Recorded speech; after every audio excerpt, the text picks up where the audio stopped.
Okay, so I'm going to share this question, and when I share it, I think some of you will be like, what? You can't ask that. When you might be offended even by the question itself, because I kind of reacted that way. So, all right. How do you reconcile the God of the Old Testament who permitted genocide, and in parentheses, just to clarify, killing of men, women, and children of whole towns/people, with the God of reconciliation, love, and justice today? What is our role as the church and as individuals when we see atrocities happening in the world, such as the genocide of Palestinians by Israel happening now? Ooh. Some of you are like, what? So, thank you, Lisa, for giving me, you gave me such an easy question to answer. Finally. Yeah, the time limit, yeah. Yeah, Lisa, are you going to be here next Sunday, or is this your... I don't think I can because we're hosting Christmas at my house, so I can fly out the next day. So this, she gave us the question, like a couple weeks ago? Yeah, and I was like, shoot, I already have a couple things I want to talk about, and I really tried to pass it off to Brian, and Brian was like, I'm going to preach in Beloit this week. I'm like, all right then. We're tackling this. Yes, thank you for the easy question. And also, I hope to resolve all the problems in the Middle East today. So thank you for coming for this historic occasion. Nobody else can solve them, but I will. So just to warn you, I have, normally when I prepare my messages, I shoot for about 12 pages of notes, and sometimes, usually I prepare 15 to 18, and then I try to cram it in. Today, I have 32 pages of prepared notes, but I have 60 pages of extra stuff that I can refer to if required. So, I hope you're ready for the long haul. No, I'm going to try to give like an overview, not an overview. I'm going to gloss over some stuff, but hopefully I'll cover things enough so it makes sense. All right. So this question really breaks down. I broke it down into four different questions. Number one, how do we reconcile the Old Testament God who called for genocide of whole people groups with the New Testament image we have of a God of reconciliation and love? And that's a question that had bothered me for a number of years. Now I think I have some good answers to it. And number two, what is our role as the church and as individuals when we see atrocities in the world today? Number three, is Israel committing genocide against the Palestinians? The question assumes they are, but I think let's ask, are they? Number four, how should we as believers respond to what is happening and has happened between Israel and the Palestinians? So I broke it down into those four questions, and I'll handle each one in turn. I apologize, I did not have time. Well, I guess I could have made a PowerPoint, but instead I was just doing way too much research on all this stuff. Learned more than I can possibly share. So I don't have a PowerPoint, so hopefully you'll be able to follow along all right. So before answering these questions, though, I want to lay down a few, I'm calling them in my notes ground rules, some basic things so that we have the same framework that we're dealing with. Because there's enough, one of the things that I've learned, especially with this topic, is everyone has an opinion, and they're very opinionated about their opinion. And sometimes you see people arguing something, and it's like your terms you're using are different, or you use the same terms but in different ways. And so let's at least establish some sort of framework where we can go from this and look at the questions. Number one of the ground rules, Israel of the Old Testament and modern Israel are not the same. They share the same name. They are not the same. Old Testament Israel was a theocracy built around the extended family of Abraham's grandson Jacob, who God changed his name to Israel, and the promises of God to him and his family. That's Old Testament Israel. Modern Israel is an a-religious, secular, political nation state that was formed in 1948 on land that at the time was inhabited mostly by Arabs, who today are the Palestinians. They're not the same entity. One was a theocracy, modern Israel. The Old Testament biblical Israel was a theocracy with family lines and a covenant from God. Modern Israel is not that. Modern Israel is a political entity. When Israel took over Canaan, it was led by Joshua, a man of God who spent his days seeking God in the tabernacle. He lived rightly before God. He walked with God. He heard God's voice. He stood in faith and saw God perform miracles. He was there when they left Egypt. He was there to see the plagues on Egypt. He saw the Red Sea open up. God used him to open up the Jordan River and cross on dry ground. He saw the miraculous manna. He saw God send the quails. He saw the ground open up and swallow Korah and all the people that were rebelling. He saw the pillar of fire and the pillar of clouds. And so Joshua, who led the conquest of Canaan, was a man of God who was walking in deep relationship with God. Today, in modern Israel, there are absolutely zero modern Israelis who are walking rightly with God according to Old Testament Jewish law. How can I say that so confidently? Because the Old Testament Jewish law has a system of sacrifices that were meant to be done in the temple. Israel does not have a temple, and there are no sacrifices being done. So no modern Israelis are walking rightly with God according to that old covenant. Now, you could say, well, okay, God shifted the covenant, or God makes allowance for that because of the situation they're in. You could argue that. But the truth of the matter is that no modern Israelis are walking according to the old covenant as Joshua was, and as the intention was for the people of Israel of his day. Today, modern Israel, 20% of modern Israelis are atheists. That's pretty big. It's not like, people talk about, we got to support Israel because they're the people of God. They love God. They're the Jewish people, and they're keeping the old covenant. They are not keeping the old covenant. 20% are atheists, in fact. They're secular Jews. They're Jewish by lineage, by ethnicity, but they don't practice their religion. 17% of Israelis in modern Israel are Muslims. They don't make any claims to having a covenant with God. 2% are Druze. Raise your hand if you've heard of the Druze. So just Jesse and Lisa a little bit. The Druze, I first heard of them when I visited Israel last year. The Druze are a weird combination of Muslim, Hindu, Christian, and Greek Gnostics with weird supernatural pagan rituals and stuff kind of put in the mix. They're very odd.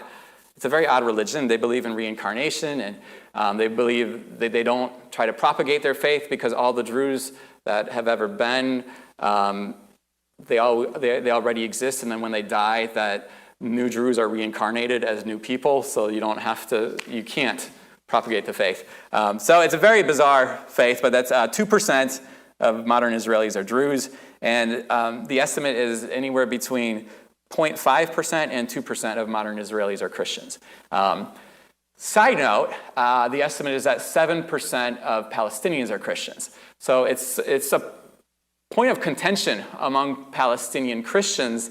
They struggle with, why do American churches and American Christians support Jewish Israelis, but they don't support us? We're their brothers, the Palestinian Christians. And why do they support the Israelis more? And the Israelis, there's very few Christians there. And so there is a point of contention there, and that's a good point. But that's very different. Modern Israel is not the same as the Israel of the Old Testament. Number 2, modern Israel has no claim on the promises of God to biblical Israel unless they repent and receive the Messiah. God made a new covenant with mankind through Jesus. That's the covenant that we're under.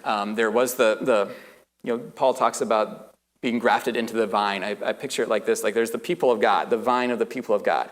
And he started with the children of Israel. But even then, when you had, even before Israel, you had Adam and Eve were walking with God. You had Noah was walking with God. You had Abraham was walking with God. And so you have this line, this vine of the people of God. And then at one point in history, God worked specifically through the children of Israel, and he made this nation state, a theocracy of the people of God, and he gave them the law, But even at that time, it wasn't just the Jews. Other foreigners were allowed, if they wanted to join with that, to be part of the vine. And then eventually, about 2,000 years ago, God sent the Messiah, Jesus. The people of God, the Israelites, rejected him. Not all of them. The majority of them rejected him. But some Pharisees and others received Jesus, and regular Jewish people as well. They received Jesus, and they stayed within the vine. But those that rejected the Messiah, God tore them off from the vine. Now he can reattach them, and he can tear us off too if we turn our hearts against Jesus. We reject him. Well, there's no guarantee you don't get to stay on the vine if you jump off the vine. So God made a covenant, and they rejected it when he sent them the final provision, the fulfillment of the covenant, the Messiah. Israel as a whole rejected that Messiah. So they can't make claims of this covenant that they've walked away from. And they're not keeping the old covenant. So now we have this new covenant. They've rejected that, and they don't keep the old covenant. So they can't make claims on the promises of God to Israel in the Old Testament. Hebrews 8:13 says, in speaking of a new covenant, he makes the first one obsolete. And what is becoming obsolete and growing old is ready to vanish away. God made a new covenant, and making a new covenant, the old one is obsolete. I don't know how you can be any more clear than that. We don't live according to the old Jewish laws anymore, the old covenant. And so that doesn't stand. And so there are Christians that say, well, we need to support Israel because they're the people of God. They're in covenant with God. No, that old covenant is obsolete. We have a new covenant through Jesus, and they can get in that covenant. They can hold on to it, but they got to receive the Messiah. And without receiving the Messiah, they're not in covenant with God, and so they can't claim any of the promises of the covenant. All right. What do I have here? Paul talks about, in Romans 9, it says, for not all who are descended from Israel belong to Israel, and not all are children of Abraham because they are his offspring. But through Isaac shall your offspring be named. This means that it is not the children of the flesh who are the children of God, but the children of the promise are counted as offspring. What makes us children of God is our faith in God. It's not through, were you a descendant, a physical descendant of Abraham, of Isaac, of Jacob. No, that's not what makes you a child of God anymore. All who are of Israel, he says, are not really Israel. Not all the Jews are part of the people of God. The real people of God, it's the ones who are the people of God through the promise, through faith. All right, so modern Israel, and I know other Christians will argue with this. Other churches will say, no, Israel can make a claim on the promises of God because God spoke it to them and he's faithful to always do that. Yes, he is, but if you break the covenant, the covenant is not unconditional. When you make a covenant with God, you break that. You can repent and come back, but if you don't, that's done. So Israel cannot claim the same promises. They can't claim the Old Testament promises. And so anything they're doing today, they can't say, well, God gave us the land. Yeah, he did. And he said, if you don't keep the covenant, I'm kicking you out. And he kicked you out. And then there's no further promise that they would receive the land again. All right. And you're free to disagree with me on that, but I can give you more scriptures privately. Number 3, what God commanded Israel to do at one time is not the same as what he commanded Israel to do at other times. Even when you look at Israel moving into the promised land and then establishing a nation there, and you look at that short period of history, even just that short period of history, God commands them to do different things at different times. Sometimes he tells them, take that city, kill every man, woman, child, every animal, and burn everything, tear all the walls down. I want nothing left standing. Other times he said, kill all the men, kill all the women, the married women, but you can keep the unmarried women and you can keep the kids. Other times he said, kill all the people, but keep the animals.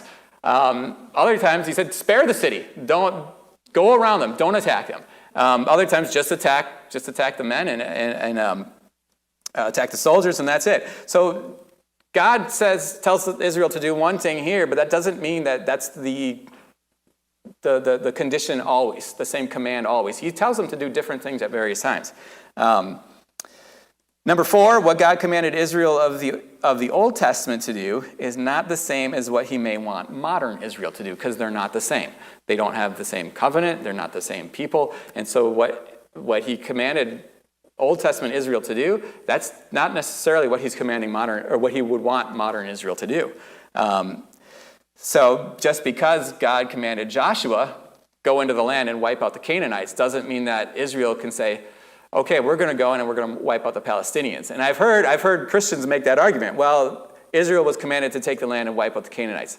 Joshua, leading Israel at that time in their history, was commanded to do that. Modern Israel, as far as I know, I don't know, but God has not told me anyway, that he has spoken to, the leaders of Israel and told them, wipe out the Palestinians. And I think a lot of the leaders in Israel don't want to do that.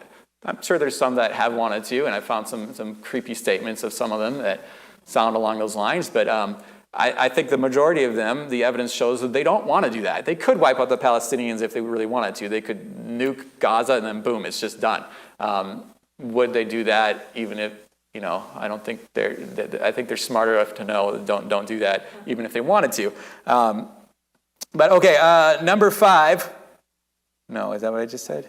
No. Number 5, what God commanded Israel of the Old Testament to do is not necessarily the same as what he may command us to do. This is very important. I was listening to a sermon someone sent me recently. They said, this pastor, you need to listen to this sermon. This pastor's his way of looking at Israel and their conquest of Canaan, it's so good. But the ultimate end result of his sermon was he was saying that because Israel invaded Canaan and wiped out the infidels, we need to wipe out infidels. And I'm like, did you listen to this to the end? Because the end of what he says is not good. No, God told Joshua to lead Israel to do this. You can't take that and go, so I should kill the homosexuals and kill the Democrats or kill the Republicans. No equivalency there. He told Joshua to do that at that time in Israel's existence. He's not telling you to go kill the people that you disagree with. And all throughout the history of God dealing with people, he deals with people in different ways. Adam and Eve, what did he tell Adam and Eve to do? Did he tell them to wipe out the Canaanites? No, there were no Canaanites at the time.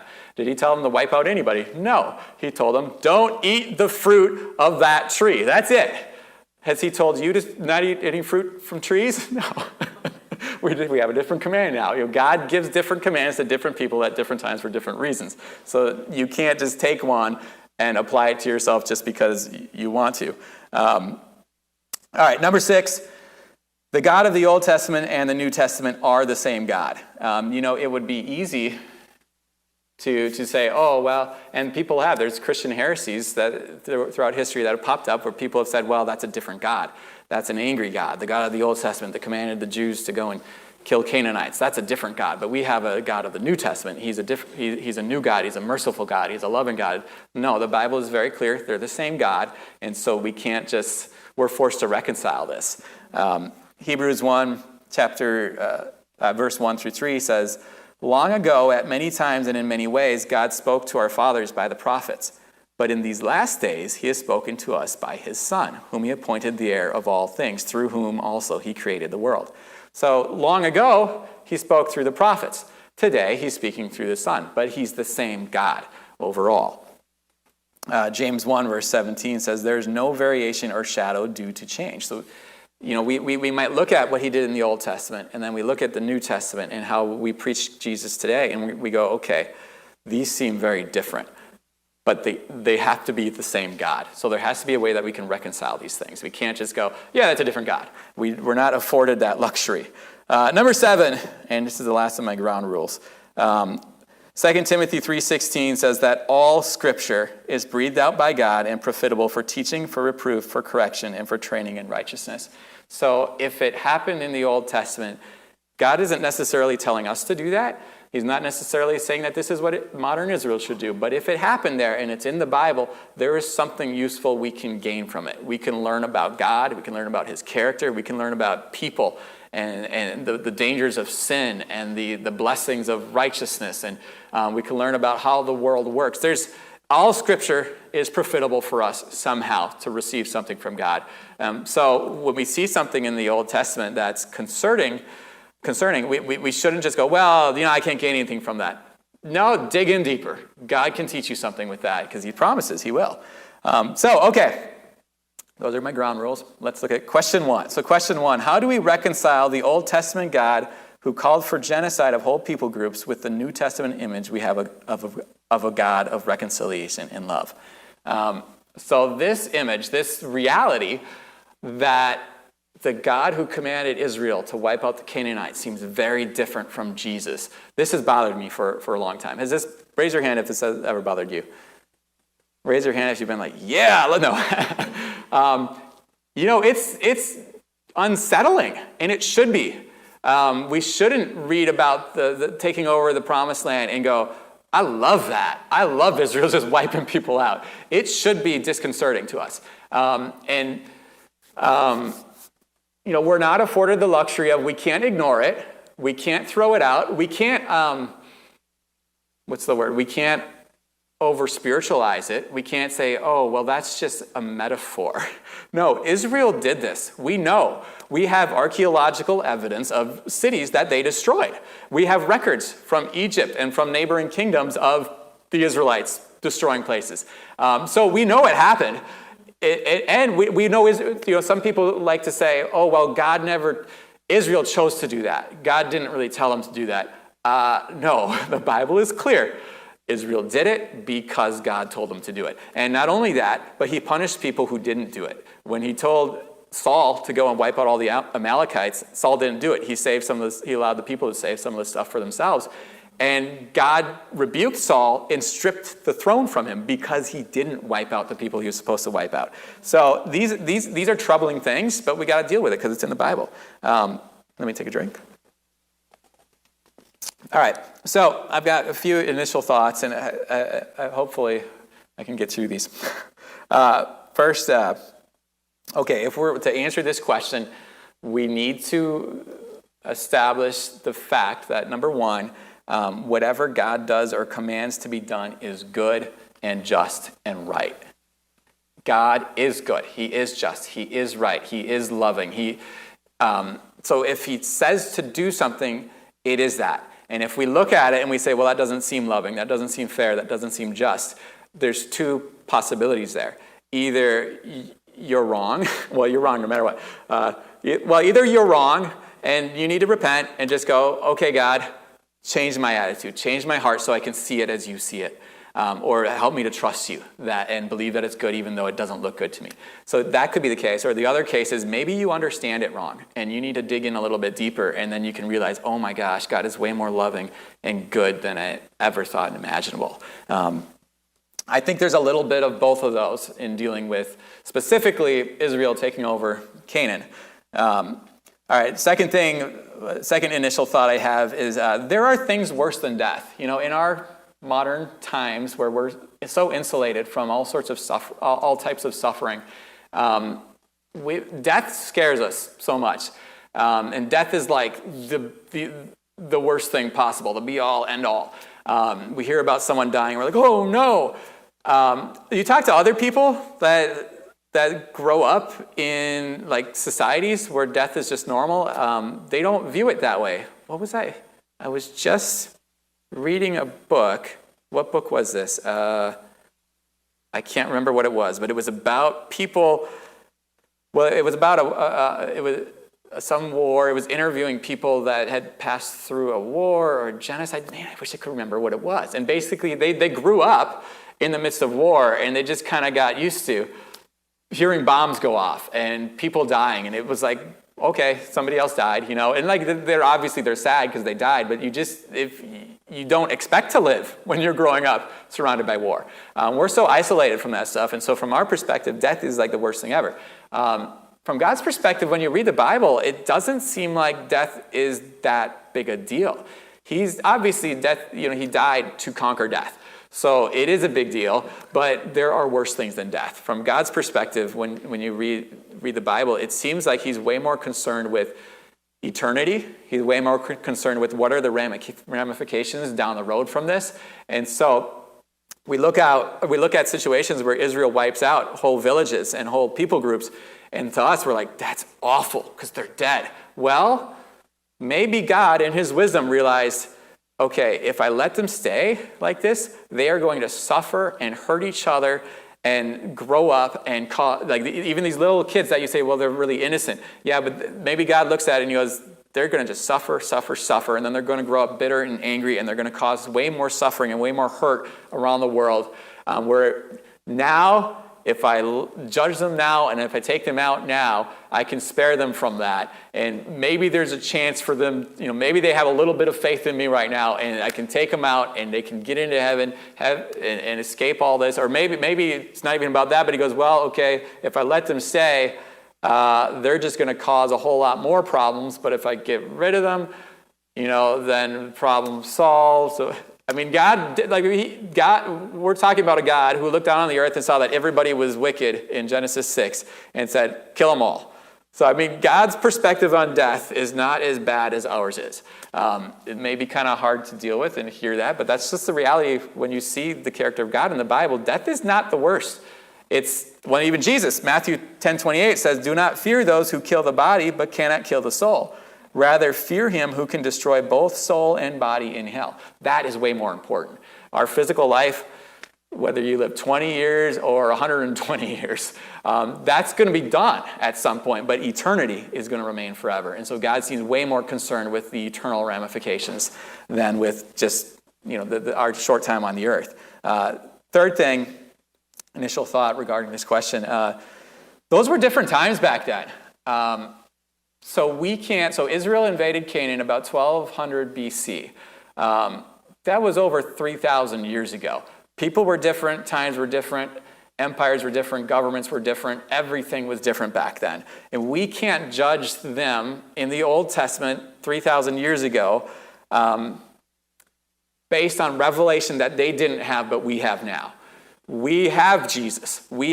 Here's two big things that are radically different now versus back then. We have Jesus. Jesus died on the cross, rose again, conquered sin and hell and Satan and everything. That didn't happen yet. It's happened for us. And the second big thing is the Holy Spirit was not poured out on the people of God yet. The Holy Spirit would descend and he would do certain things at certain times and fill certain people, but he was not poured out on the people of God. So those are two big things that are radically different now. So we have that. And we have the Word of God, and we have the teachings of Jesus. Jesus came and brought a radically different worldview of love your enemy, forgive. If someone hits you on the cheek, show them the other cheek. If they tell you to walk 1 mile, walk with them 2 miles. We have a very different revelation of God that they didn't have back then. And so the expectation that God has on us is different than the expectation that he had on them. And so that's important to keep in perspective when we talk about what Israel was told to do. There are hints of the new covenant throughout the Old Testament, but it's not until Jesus that things really are. It's not until then that we got the new covenant, but there's hints throughout the Old Covenant. All right, so number 4. Israel's experiences often in the Old Testament are portrayed in the New Testament are declared to be a type or a shadow for us.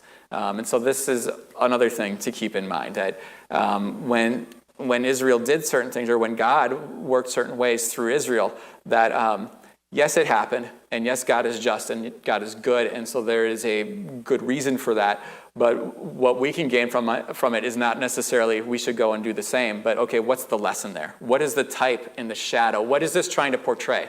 And so in terms of the Canaanites and Israel taking over their land, this could be a greater type and shadow of spiritual warfare. It can be talking about the dangers of sin. And if you allow a little bit of sin in your life, like God told the Israelites, you need to wipe them out, because if you don't, they are going to be a thorn in your flesh and they're going to drag you down. And you see that happening.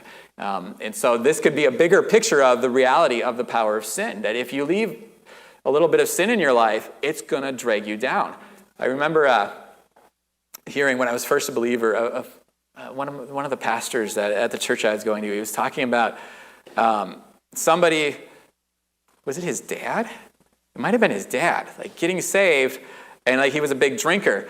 And then he threw out all of his alcohol except for his favorite stuff, because he told his son, yeah, you just never know, I might fall back into it, and I want to make sure I got the good stuff. It's okay, if that's what you're doing, you're going to fall back into it. And so when we look at Israel taking over Canaan, it can be a type and a shadow for the spiritual warfare that we face, and don't allow any of it to remain.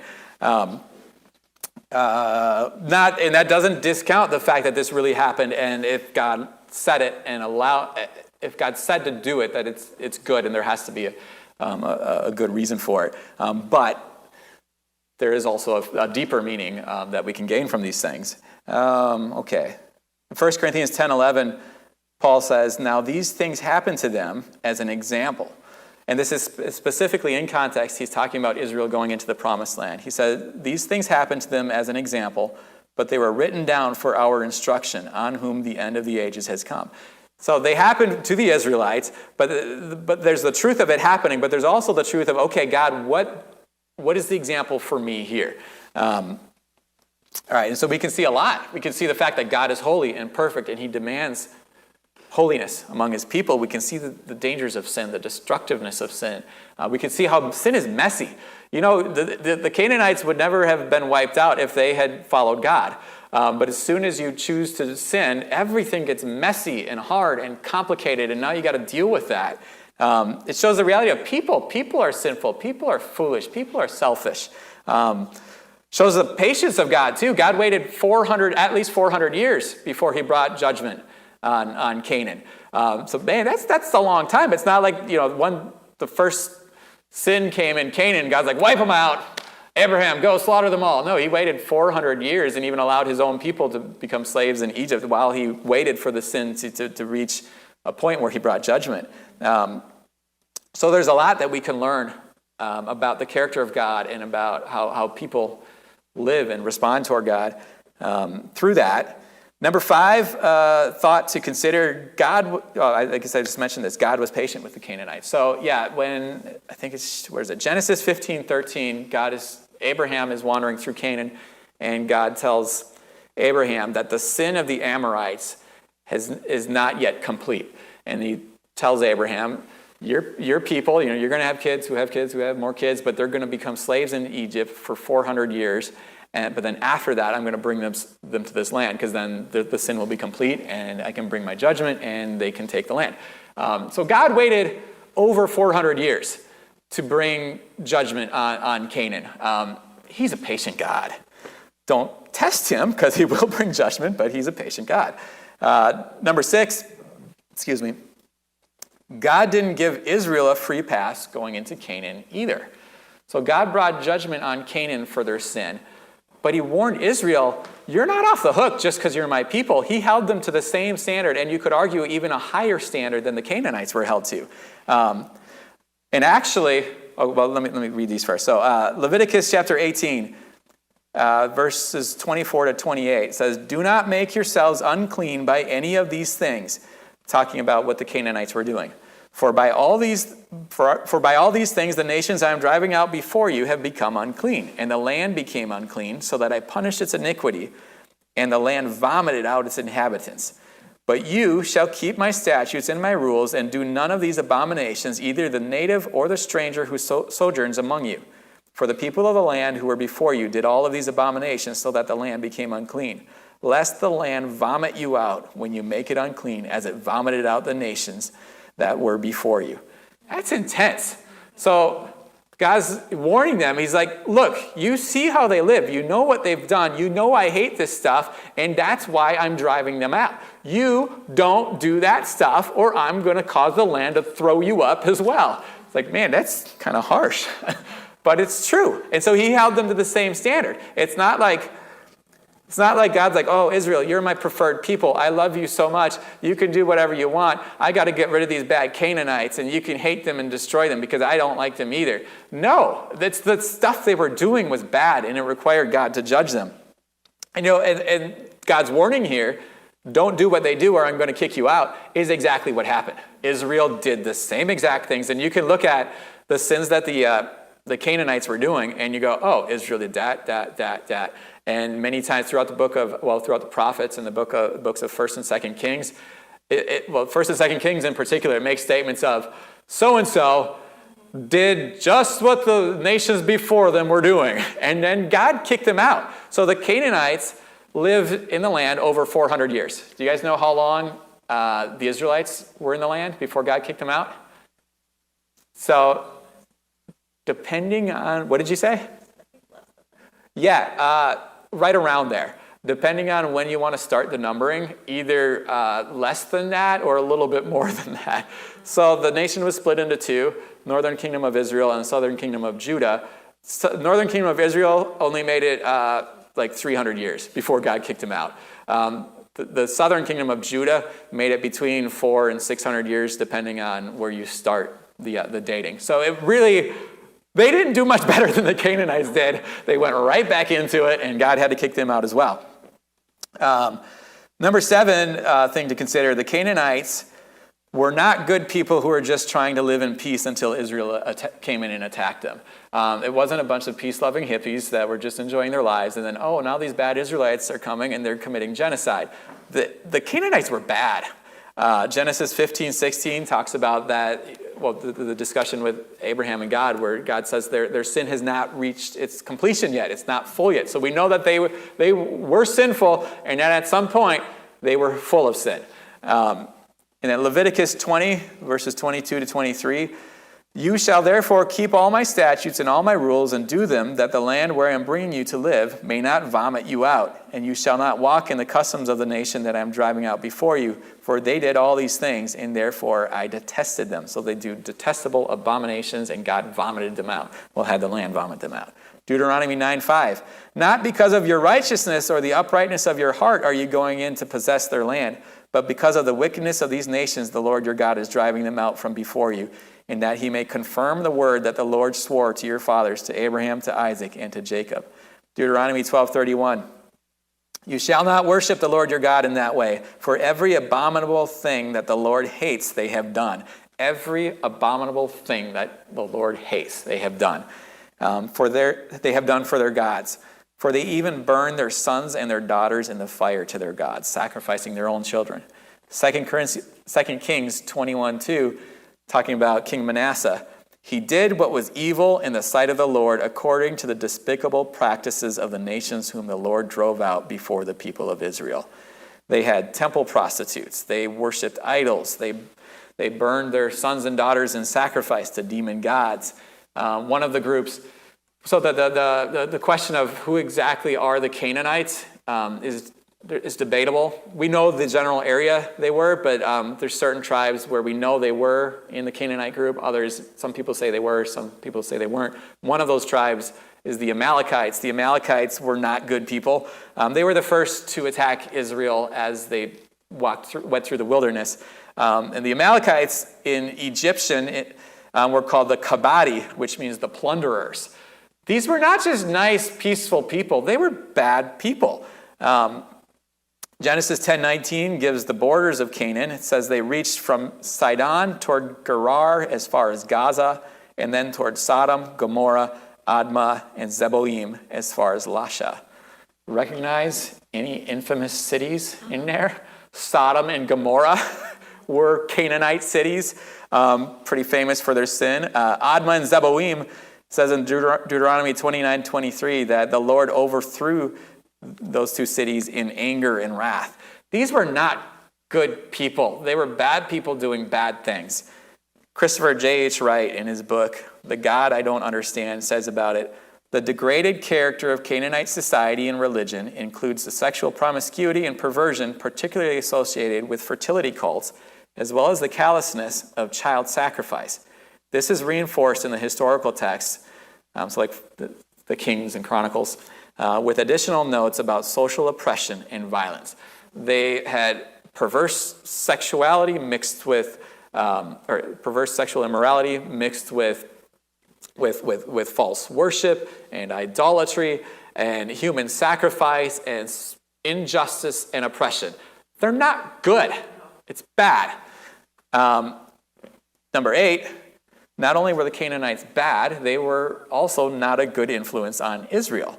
Numbers 33, verse 55 and 56. If you do not drive out the inhabitants of the land from before you, then those of them whom you let remain shall be as barbs in your eyes and thorns in your sides, and they shall trouble you in the land where you dwell, and I will do to you as I thought to do to them. So God is warning them, look, drive them out, or they're going to cause problems for you, and you're going to do the same things that they do, and I'll have to drive you out as well. And we know that's what happened.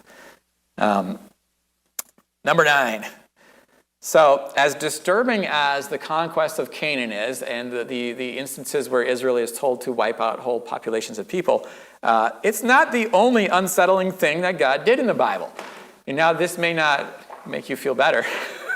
Maybe this disturbs you more. But this brings comfort to me, where I'm like, okay, if it's a one-off where God tells them to do some crazy thing, and it's like, that looks bad, and I'm like, oh man, why is God bad? But if you see bad things, quote, bad things happening throughout it, then I go, probably the problem is me.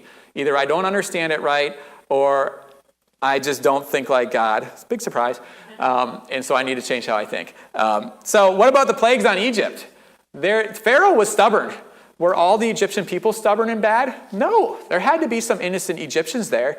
But Pharaoh was stubborn, and so his entire country suffered as a result. And the Israelites suffered too in the midst of this. It wasn't like, I mean, there are occasions where like the darkness fell among the Egyptians, but not among the Israelites. But some of the times, like when the Nile turned to blood, everybody's got the Nile full of blood. And so the Israelites had to suffer along with the Egyptians. And the Israelites were not only innocent before God, they were his people. And so, that's troubling to me, that God didn't just take out Pharaoh because Pharaoh was bad. The whole place suffered. Doesn't seem necessarily fair. What about the wilderness wandering? Just because 12 spies didn't have faith, everybody else has to suffer? And like this, that's like generational genocide. And then God wanted to wipe them all out too, because he's like, I can't take it. These guys are building golden calf statues and stuff, and I'm their God. I love them. I delivered them from slavery, and they're worshiping cows. Let me wipe them out. That's a little bit troubling. And yeah, they're wandering through the desert for 40 years because God wants to kill them. Okay, but it happened. What about the quail? The people, as they're wandering through the desert, they're complaining for meat because magical bread's not enough, I guess. And so he's like, all right, I'll give you quail. And when you eat it, you're going to get a plague and die. Like, okay, got to deal with that. Not how I would have handled it, but I think it would have been fun to do. Okay, this one really bothers me. Numbers 15, it's they stone a Sabbath breaker. So the Israelites were supposed to keep the Sabbath. On the Sabbath, you don't do work. Well, what does this guy go to do? He goes and gathers sticks, and they kill him because he picked up sticks. Like, that's hard to deal with. But it happened. God wanted it to happen. God told it to happen. He made the law behind it. So why is it there? And what can we learn about God, and what can we learn about human nature through this? And why would he allow this? Korah's rebellion, where he killed Korah, had rebelled against, challenged the authority of Moses and Aaron, and so the ground opened up, swallowed Korah and all of his family, and then fire came out from the tabernacle and killed 250 people. It would appear to me that some innocent people died. Apparently, either they were guilty and God knows more than me, which obviously he does know more than me, or God saw things in a different light. But that's troubling. That's difficult. The bronze serpent, God sends fiery snakes, whatever those are, to go and bite the Israelites, and they start dying from these snakes. And so then he has Moses make a bronze snake that they can look at and get healed. So you've got to deal with that. All right, this is another one that bothered me. I'll do two more quick ones here. David's census. David takes a census of the fighting men in Israel, and God stirs him up. It says that God stirred him up to take the census, so he takes a census, and then God judges him for taking a census. And David didn't really suffer, but the Israelites suffered. Many were killed as a result. 70,000 Israelites were killed because God took a census David took a census that God stirred him up to take. Okay, those are things we got to deal with. Uzzah and the ark, where they're transporting the ark of God into Jerusalem, and it's on a cart led by oxen, and the cart starts to tip, and so Uzzah goes to grab the ark of God so it doesn't fall down, and as soon as his hand touches it, boom, God strikes him dead. Freaked David out, so David's like, I'm not bringing that into Jerusalem. Leave that here. Later, he brings it into Jerusalem, and he does it the right way, where the Levites carry it as God told them to do. And that one, I think God, these are things where God does stuff that's kind of troubling. And we go, okay, why did he do that? How can we deal with this? And I'm not going to go into all those. I have reasons that I thought through why all these, I think, line up with the character of God and why they make sense, but that's not what this message is about. But the point is, it's not just supposed genocide that's troubling. There's a lot of things in the Old Testament in particular that are troubling. There's things in the New Testament that are troubling too. But they're there. It's the Word of God. And so we have to deal with it. And we have to deal with it in humility, saying, Lord, I don't know. Help me through this. Number 10, and it's not entirely clear that the Israelites did commit genocide, not even of the Canaanites. The definition of genocide is the systematic and widespread extermination or attempted extermination of a national, racial, religious, or ethnic group. So the perception of Israel going into Canaan is that's what they did. When you start looking at the reality of what happened, it's way less clear. And in fact, I would say my understanding is that even if God commanded that to happen, it didn't happen. For instance, so there are multiple things that happened as Israel goes into Canaan. One thing is God does at times command them to kill all the Canaanites, destroy them all and all their stuff, wipe it out. Deuteronomy 20, verses 16 and 18 says, in the cities of these peoples that the Lord your God is giving you for an inheritance, you shall save alive nothing that breathes, but you shall devote them to complete destruction. And he lists the Canaanite tribes, that they may not teach you to do according to all their abominable practices that they have done for their gods, and so you sin against the Lord your God. So it seems very clear there. It says, when you go in, this is Moses reminding the Israelites of their covenant with God. He says, when you go into that land, wipe them out. Do not save alive anything that breathes. Sounds like genocide. But that's not the only command that God gives for them going into Canaan. He also tells them at various times, he says, I will drive them out before you. Okay, so you can't, those would seem to be contradictory. Either we're going to kill everyone, or we're going to go and God drives them out before us. But if he drives them out before us, we can't kill them because they're in front of us. Numbers chapter 23, verse 27 to 30. I will send my terror before you and will throw into confusion all the people against whom you shall come. And I will make all your enemies turn their backs to you, i.e. run away. And I will send hornets before you, which shall drive out the different Canaanite tribes. I will not drive them out from before you in 1 year, lest the land become desolate and the wild beasts multiply against you. Little by little I will drive them out from before you until you have increased and possessed the land. Again, Leviticus 18:24, God says, I am driving them out before you. So there are times where God says, go in, destroy them all. There are also times where God says, I will drive them out through various means. Then there are other times where God tells Israel not to destroy them, but to drive them out. Which those are two different things. Numbers 33:52. Then you shall drive out all the inhabitants of the land from before you and destroy all their figured stones and destroy all their metal images and demolish all their high places. So we see three different things. Destroy them all. I'm going to drive them out. You drive them out. Those are three different things. So how those all work together, I'm not entirely certain yet. But the point that I'm making is it's not 100% black and white. Israel, go kill them all. There's a lot more going on here. Plus, we know from the Bible itself that many of the Canaanites and other enemies remained for many years. Rahab in Jericho, right after Moses says, go in and don't save a single living soul. Rahab and her father and her entire family are saved out of Jericho. So, okay, we know not everybody was killed.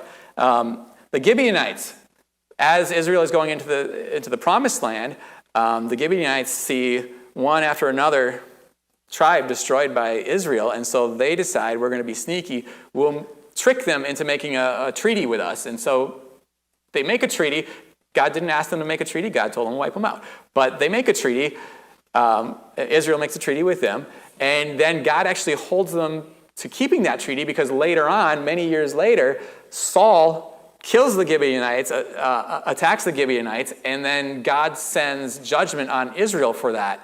And God's very clear, this is why it's happened, because Saul broke the treaty with the Gibeonites. So this was not a treaty God wanted, but because Israel made it, God's like, well, you made a treaty with them, let them stay in the land and be faithful to hold your treaty.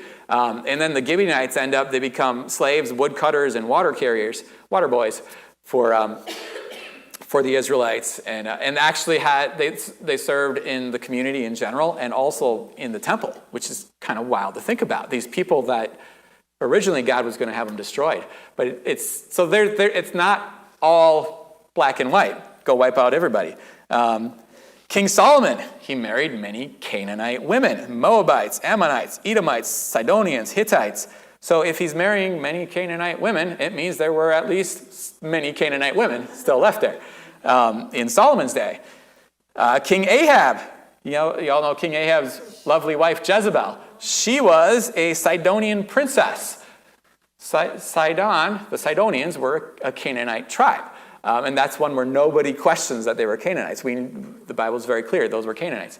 And yet he marries a Sidonian princess, meaning there's a Sidonian king, meaning that there is a kingdom of Canaanites that are remaining. So on the one hand, you see Israel going in, and it seems like the book of Joshua, it's like boom, boom, boom, boom. They're wiping everybody out. On the other hand, there's a princess. Like, what was that? That would be, like 500 years later. There's a kingdom of Canaanites still there. The Amalekites are a really good example of this. As Israel leaves Egypt, preparing to go into the Promised Land, the first enemy they encounter is the Amalekites. Some say they're not Canaanites, some say they are. They were not in the Promised Land, but they're kind of in that group of Canaanites and those tribes. So Deuteronomy 25:19, Moses tells them, "You shall blot out the memory of Amalek from under heaven." Yet the Amalekites remained into Saul's day, and Saul didn't take them out. That's why he got the kingdom taken from him. They remained into David's day. Remember the story of David and his men? Well, this was before David was king. They're running from Saul, and they're at Ziklag, and then a tribe comes in and kidnaps the women and children and steals all their stuff. Who was the tribe? That was the Amalekites. So they remained in Saul's day, they remained in David's day, and even when David was king, it says that he made war with the Amalekites. They still were there. The last Amalekite to die was in Queen Esther's day. It's Haman the Agagite. Agag was a king of the Amalekites. And it says that Haman, and this is kind of interesting, because God did promise that he's going to wipe them out. And so it took a long time. Joshua didn't do it. The Israelites didn't get the job done. It wasn't until finally Haman is killed, he's hung, and all of his sons are killed at that same time. And that seems to be finally all the Amalekites were destroyed. You read the book of Joshua, and it looks like Israel's just going in and bam, bam, bam, bam, wiping everybody down. But that's not exactly what happens. It's a little more fuzzy. Even Joshua chapter 17, verse 13 says, when the people of Israel grew strong, they put the Canaanites to forced labor, but did not utterly drive them out. So, which ended up being a problem for them in many ways. So did Israel commit genocide?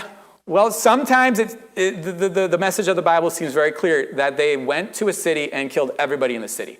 But it seems like they did not wipe out whole tribes, at least not right off the bat. It took a long time. All right, so you guys all tracking with me? Okay, cool. Now, I'm going to have to just give you the very, very high bird's eye view of this next thing. So what I did, I started this years ago when this question of what did Joshua do to the Canaanites and why is this okay bothered me since I became a Christian, really. But it wasn't until, it's probably like 3 years ago that I finally went, I got to look into this. I want to figure this out. And so what I did was I started just reading in detail what the Bible says about Israel moving into Canaan and what happened. And I tracked every battle. I'm like, okay, who's where, who are they fighting? Why are they fighting them? What happened exactly? And what I found was, okay, so you have kind of two major phases. You have Israel going through the wilderness. Moses for the most part, is leading Israel at that time. And they're not in the promised land yet. They're dealing with enemies of Israel. They're dealing with Canaanite-like tribes that are associated with Canaanites, but they're not in the promised land. 100% of the battles that Israel faced as they were going through the wilderness were defensive battles. You can look it up, 100%. And I can give you more details on that, verses and all that. But I want to give you the broad overview here. But I do have it in my 60 pages of notes here. 100%. That blew my mind. I thought I would see a couple defensive battles, but every single battle that Israel faced as they were going through the wilderness Israel was not provoking them. Israel was defending themselves and responding to an attack. And in the midst of this, Israel wiped them out. So, okay, Israel still kicked their butts. And wow. But they were defensive battles. Israel was not looking to cause a fight. Many times, let me just look up. So the Amalekites. The Amalekites were called plunderers in Egyptian. Israel is going through the land. The Amalekites come, and in Exodus 17, and in verse 4, where does it go? Well, it's 17 verses 8 through 16. The Amalekites come unprovoked. They attack Israel, and it says that they kidnap men, women, and children. Sorry, nope, the Amalekites didn't kidnap. Somebody else later kidnapped. They attacked all of Israel. It says specifically that they attacked the men, the women, and the children. And so what's Israel to do? Here's this tribe, the plunderers. They're feared, and they're coming, and they're attacking your wife, your child, your children. You defend. And it says, where is this? It talks about elsewhere. Maybe I've got it later in my notes, that no tribe of Canaanites made peace with Israel, but God hardened their hearts because he wanted to judge them. And so Israel is defending themselves, and boom, they wipe out the Amalekites. But not every Amalekite was destroyed because they remained until even Queen Esther's day. All right, so you see that with the Amalekites. And then the next enemy they face is the Edomites. Israel, it wants to pass through the Edomite land. And so they approach the Edomites. They say, hey, can we pass through your land? And instead of allowing them to pass through their land, the Edomites raise up an army, and they go to face Israel. And now in this instance, Israel didn't wipe them out. They bypassed them. They found a different way. So Israel is not always wiping everybody out who rises up against them. They're only wiping out certain people. Then the next battle that they face going through the wilderness is the king of Arad. And in this case, let's see. In this case, so the king of Arad comes unprovoked. It's Numbers 21. Verse 1, when the Canaanite, the king of Arad, who lived in the Negeb, heard that Israel was coming by the way of Atharim, he fought against Israel and took some of them captive. So the king of Arad sees Israel come, and he goes, I'm going to fight them. And he kidnaps some of them. So what is Israel going to do? They have to retrieve those who are kidnapped and defend themselves. Over and over again, you see this happening as they're going through the wilderness to get to the promised land. Then the next one is Numbers 21, verses 21 to 24, Sihon, king of the Amorites. The Amorites in Babylonian, their name comes from Babylonian, and this is not really that important, but I think it's cool. Their name means the Highlanders, which I think is sweet. Again, they come unprovoked. They go and attack Israel. And I think this one, Israel asked to pass through. They refuse to allow them. And then, again, they raise up an army, and they go attack Israel, and Israel defeats them. And then the next enemy they face is Og, king of Bashan. Numbers 21, verses 31 to 35. Very similar situation where Moses is sending out spies. And then verse 33, they turned and went up by the way of Bashan, and Og, the king of Bashan, came out against them, he and all his people, to battle at Edrei. But the Lord said to Moses, do not fear them. And then they destroy the king of Bashan, Og. And all right, then the next one you have is, Okay, so you have these two in Numbers chapter 21. You've got Sihon, king of the Amorites, and Og, king of Bashan. And they're unprovoked battles. They come, they attack Israel. Israel defends themselves and destroys them.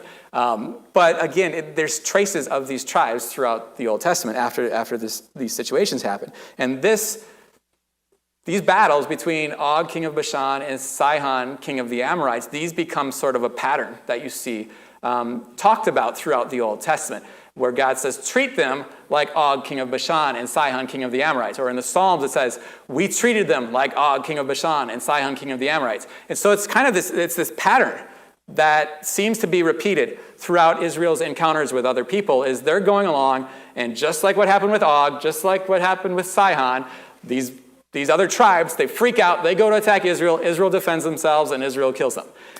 So you see that throughout the wilderness travels, and then it's kind of a pattern later on as well. All right, so then as they're going through the wilderness, the next main battle that they encounter is with Moab and Midian. What happens there is the story of Balaam and Balak. So Balak, the king of Moab, he sees Israel is destroying anybody who attacks them. And so then he decides to do asymmetrical warfare. He's not going to go at them directly. He's going to hire Balaam to curse them. Okay, it doesn't work. It backfires. Balaam blesses them. And so then Balaam advises Balak and the Moabites and then the Midianites, hey, this is how we're going to get them. We're going to seduce them with our women. And it works. They end up getting the Israelite men to fall in love with the Israelite women and start worshiping their false gods. And then as a result, God sends a plague on Israel, kills 24,000. That was the best military victory that the Canaanites had during this phase. They killed 24,000 of them by getting them to sin against God. And so this is warfare. This is an attack on the people of God. It's not conventional warfare. It's what you call asymmetrical or unconventional warfare, using curses and using sin to seduce them, to try to get them to disobey God. But God takes it seriously because it is warfare. And so in response to that, Numbers 31, then Israel is told to go and attack the Midianites and the Moabites. And again, they're told to burn everything, destroy everything. But it was not an unprovoked attack. It was a provocation, asymmetrical, unconventional warfare, but warfare nonetheless. And so what you see as Moses leads the Israelites through the wilderness to get to the promised land, I would say every single one of the battles, as you actually look at what happened, every single one of those battles, Israel is attacked unprovoked. That's very different from what my perceptions were. And now the second phase of taking the promised land is Joshua actually leading the people within the promised land itself. And what you see there is very similar. We don't have as many details about every one of the battles, but of the battles that we have details for, all but 3 are clearly unprovoked battles where Israel was attacked first. The 3 that we don't know about are Libnah. Talks about Israel attacking Libnah and destroying everything in Libnah. We don't know any details other than that Israel attacked and destroyed them and how many people they killed. We do know the discussion of destroying Libnah is, in the context, Israel is destroying other cities. Every single one of those other cities around the time that they destroyed Libnah attacked Israel first. So Libnah, there's a question there. The other one is Jericho. There's no evidence that Jericho attacked Israel first. It doesn't mean that Jericho did not attack Israel first. And I tend to think there's a possibility that they did. And why? Because, God chooses to attack Jericho in a very odd way. He has Israel march around them for 7 days. Why did he do that? I don't know, and the Bible doesn't say exactly why. But one reason could be God wants them to surrender. He's giving them 7 days to go, yeah, you're freaking us out. There's no way we can win against you guys. We surrender. Also, Rahab was saved. And what does Rahab say? It's, where is that? Rahab, it's Joshua chapter 2, verse 9. She says, I know that the Lord has given you the land and that the fear of you has fallen upon us and that all the inhabitants of the land melt away before you. So she saw it was clear. And she's like, we all get it. God's given the land to you. So she made the reasonable choice. I'm going to help you guys because God's on your side. I'm surrendering. So she was saved and her whole family was saved. What if Jericho had done the same thing? I think God was giving them a chance to make peace with Israel, but they didn't take it because they all knew what was coming. I don't know. I could be wrong about that. But there's no evidence in the Bible that they attacked first. But it could have happened because you see most of the time Israel was attacked first. At least there's no evidence that I could find. The third city that I couldn't find evidence that Israel was attacked first, is the city of AI, artificial intelligence. But this is an interesting situation. So what happens in Ai is Israel goes, it's right after Jericho. Israel goes to attack Ai, and they get defeated. I can't remember how many people were destroyed, but they get defeated, and they're like, why did this happen? And God says, because of a man named Achan in your group who decided to keep some of the forbidden objects from Jericho. God told them, wipe out everything in Jericho. Well, Achan kept some stuff for himself. And so then when they go to attack Ai, they're under a curse from God, so they're not going to win the battle.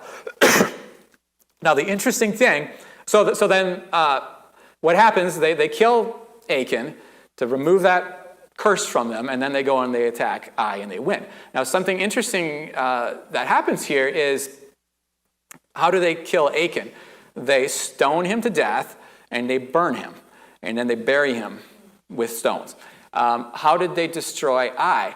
They burn it, and then it talks about that they turned it into a heap of stones. So the treatment of Ai is the same treatment that Achan received, which tells me the issue is not the people of Ai. The issue is, what are they doing?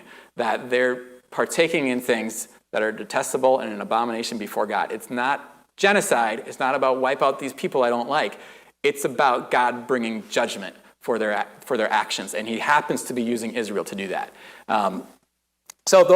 Outside of those three instances, every single other instance that you see as as Moses leads the Israelites into the promised land, and then as Joshua leads them throughout the promised land, taking the land, every other instance is clearly Israel is attacked and they defend themselves, which is phenomenal to me. And that completely changed, when I started looking at it, it completely changed my perceptions of what happened. Like, my understanding was, like I said, Israel goes in, they kill everybody. And I just like, well, I guess I have to deal with that. That's not really what happened. And it wasn't just instant. It took a long time. There were multiple different battles here and there. But for the most part, Israel is attacked. They defend themselves.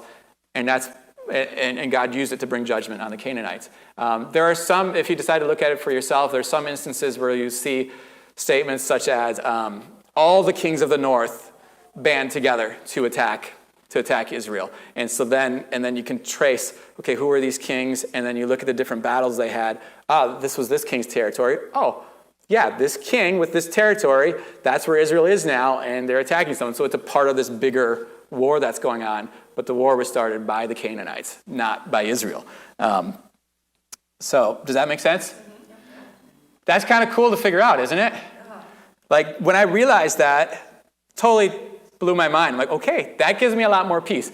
It's still brutal. It's still harsh. It's still tough. But it's like, all right, I can deal with that a little bit easier.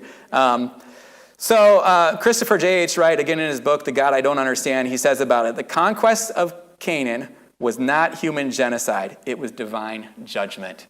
So the Canaanites were not good. They were bad people and a bad influence on Israel or anybody around them. And God happened to use Israel, brought them into the land. He hardened the hearts of the Canaanites so that they wouldn't make peace.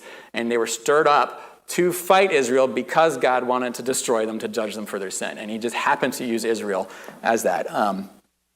Where's the... I can't find the verse. This is what happens when you have 60 pages of notes. There's a verse that talks about that God hardened their hearts. But I don't find it right now. So then back to the question of how do we reconcile this God who commanded Israel to do this with the God of the New Testament, the God of reconciliation and love and peace. How do we reconcile those two? Well, I think it works perfect because Jesus took the wrath of God. We deserve to be wiped out, just like the Canaanites were, just like the Israelites later were. We deserve to be judged for our sin, but Jesus took that wrath off of us so we don't have to be judged for our sin. We can be forgiven, and that's why he had to die, so to take the judgment we deserved. So I think it works together perfectly, honestly. Any questions before I move on to the next? All right, sweet. Question 2, and I'm going to try to be very quick because it's almost noon. You guys doing all right? Okay. Question 2, what is our role as a church and as individuals when we see atrocities in the world today? So I would give a few thoughts here. Understand, 1, that we don't know everything. 2, speak or work against injustice where you see it. But major on reaching human hearts with the gospel. During Jesus' day and during the early church, especially the era of the New Testament, there were so many atrocities that I'm surprised that Jesus doesn't mention them. There were just hideous social evils that were going on, political abuses, and for the most part, Jesus ignored them. He focused on people, and he focused on preaching the good news. He focused on healing the sick. He focused on casting out demons, bringing restoration to individual human hearts. That's what he focused on. Teaching about God, getting people to live as believers, live in the Sermon on the Mount lifestyle of forgiveness and love and giving and generosity. That's what he focused on. He didn't focus on all the social evils of his day. Like here's a few. I just off the top of my head listed some. Violent gladiator battles. Did Jesus ever preach against those? Not as far as we know. It didn't make it to the scriptures anyway. He said nothing about the gladiator battles that were going on. And they were everywhere. It wasn't just Rome. Every Roman city, not every major Roman city, had some sort of a gladiator arena. And they would kill each other, fight each other to the death. Jesus doesn't say anything about that. He doesn't say anything about the emperor worship that was going on. And in later years it got worse. But even in his day, people were calling the emperor God. He doesn't mention that, really. He makes little hints, statements here or there, but no direct condemnation of it. Infanticide, the Romans, this was huge among the Greeks and the Romans. If they had especially a baby girl or a deformed kid, they would put the baby out, let the baby die. Jesus doesn't bring that up. Doesn't mean it's okay. We know from the scriptures murder is wrong, and that's murder. Abortion. They were doing abortions, very primitive styles of abortions at the time, but Jesus doesn't talk about abortion. He doesn't talk about homosexuality directly, especially in a condemnatory way, however you say that. He brings up what true marriage is, and he brings up living in purity, so you can go, okay, well, that means homosexuality is sin, and all throughout the Bible we see it's sin, but he doesn't take this as we gotta fight the gays.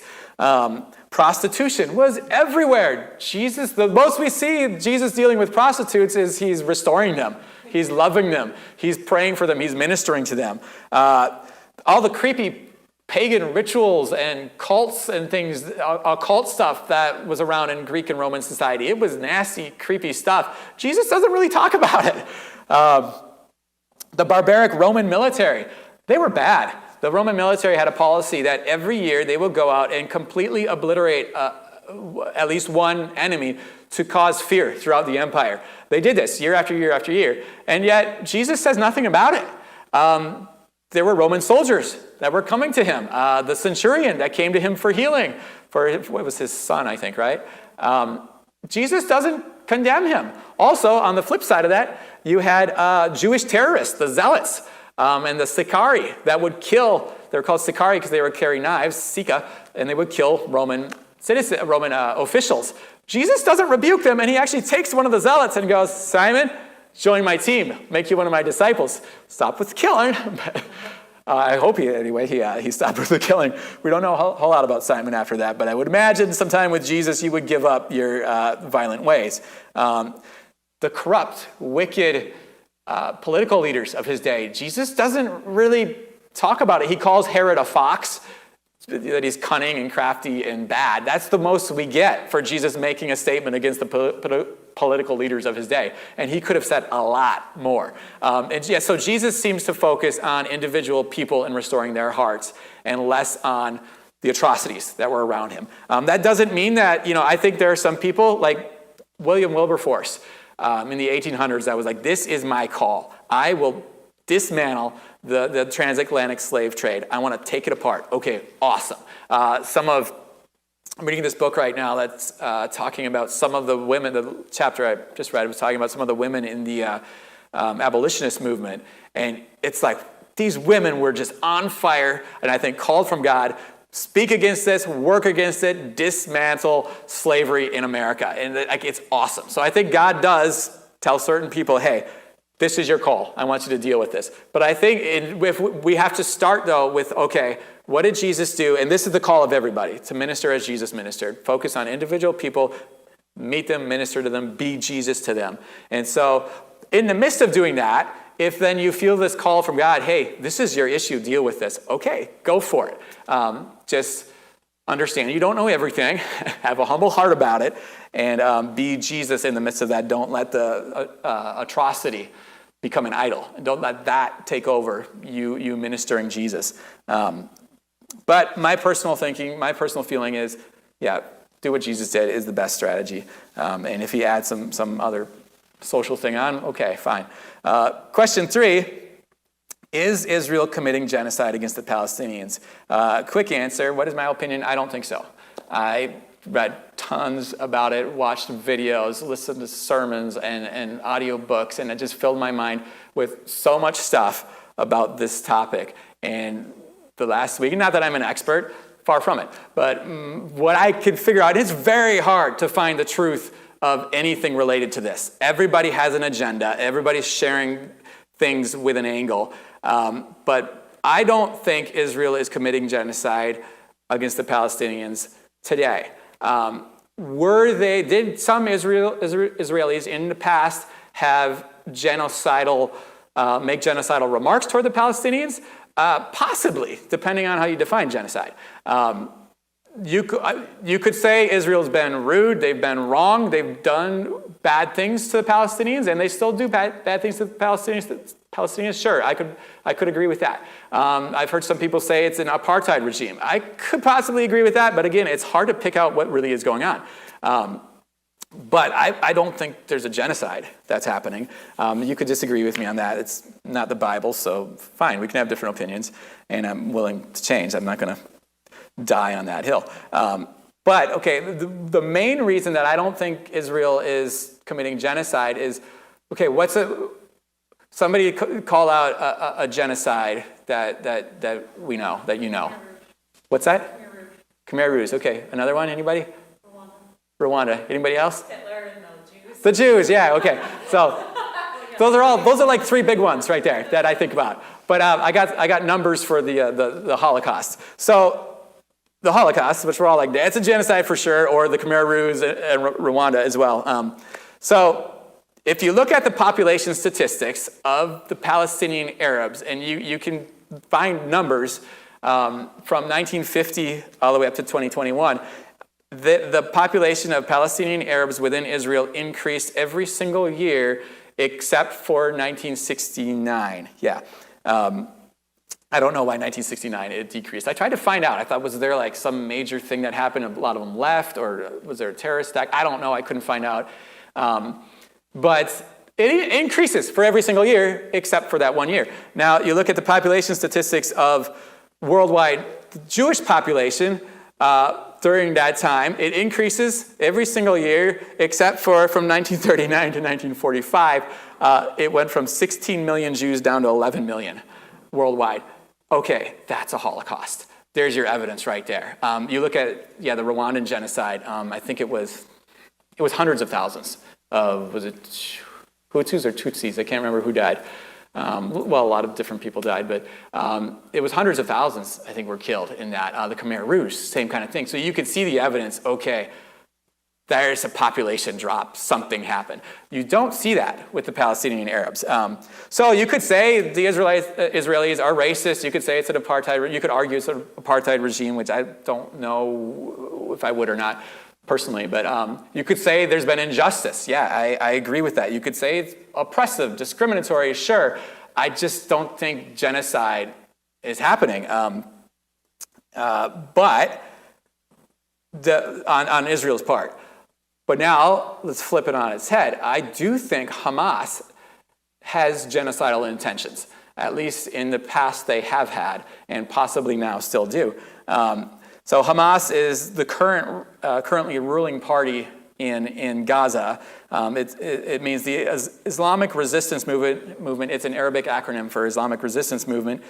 listed by the US, Israel, and the EU as an international terrorist group, funded largely and armed by Iran, also armed by the US withdrawal from Afghanistan.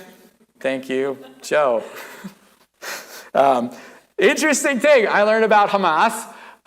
Israel and the US helped create Hamas. Did you guys know that? You know that, okay. I did not know that. Israel was trying to create a counter force to the PLO, Yasser Arafat and the PLO, and so they funded, among other groups, they funded Hamas, and they supported Hamas, they armed Hamas, and America also helped them do that to try to lessen Yasser Arafat's power. Yasser Arafat actually called Hamas a creature of Israel. Brigadier General Yitzhak Segev, the military governor in Gaza, said that, yeah, he had a budget from Israel to go and fund these Islamist groups, and Hamas was one of the most effective. And so he would do it to try to defeat Yasser Arafat. But Hamas is committed to Sharia law. They have estimated between 10 and 40,000 fighters in Gaza. You can watch videos and read articles online of the evil stuff they do, the indoctrination of kids. Has anybody watched any of the kids programs that Hamas makes? Oh my gosh, they are just twisted, sick. Yeah, and no wonder the kids are thinking Israel is bad, because they're growing up watching these things that talk about we're going to drink the blood of the Jews. Jews murder our children. Jews do this, Jews do that. It's just wrong. I've watched videos of kids, Palestinian kids, trained by Hamas.